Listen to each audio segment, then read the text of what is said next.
Hello hi, പുതിയൊരു വീഡിയോയിലേക്ക് എല്ലാവർക്കും സ്വാഗതം. അപ്പോൾ ഞങ്ങളിന്ന് ബത്തേരി വന്നിട്ട് തിരിച്ച് പോവുകയാണ് കേട്ടോ. അപ്പം 11:30 ബസ്സിനാണ് പോകുന്നത്.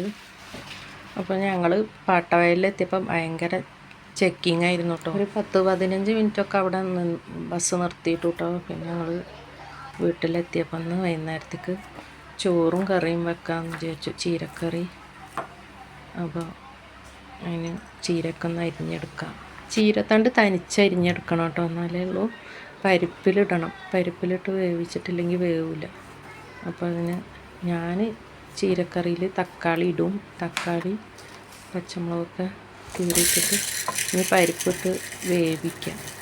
പിന്നെ അതിൻ്റെ ഇടയിൽ ചോറും വെച്ചു. ഇന്നിനി പ്രത്യേകിച്ചൊന്നും ഉണ്ടാക്കുന്നില്ല കേട്ടോ. ഇവിടെ ഉപ്പച്ചിയും മോനൊക്കെ പള്ളിയിൽ നോമ്പ് തുറയായിട്ട് പോയി, ഞങ്ങൾ പോയിട്ടില്ല.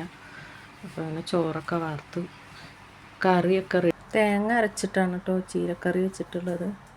ചെറുള്ളി ജീരകവും തേങ്ങ അരച്ച് അങ്ങനെ കറിയൊക്കെ വെച്ചു.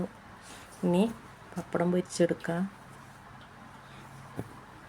അപ്പോൾ നമ്മൾ ചോറും കറിയൊക്കെ കഴിച്ചിട്ടൊക്കെ ഇപ്പോൾ കുറേ ആയില്ലേ.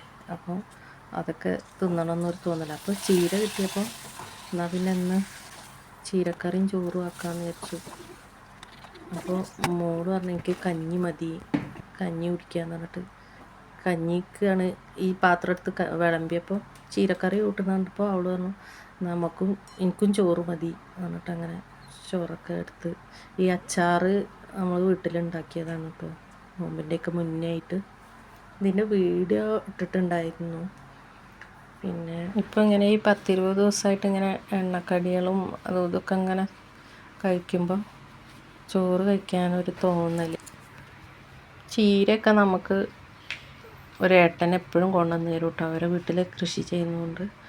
അപ്പോൾ ബാങ്ക് കൊടുത്ത് നോമ്പൊക്കെ തുറന്നു. ഞങ്ങളിന്ന് പലഹാരങ്ങളൊന്നും വേറൊന്നും ഇല്ലാത്തതുകൊണ്ട് ഇപ്പം തന്നെ ചോറൊക്കെ കഴിക്കുകയാണ്. അപ്പോൾ ഇന്ന് ഇത്രയേ ഉള്ളൂ വീഡിയോ. വീഡിയോ ഇഷ്ടമായാൽ ലൈക്ക് ചെയ്ത് ഷെയർ ചെയ്ത് സപ്പോർട്ട് ചെയ്യാൻ മറക്കരുത്.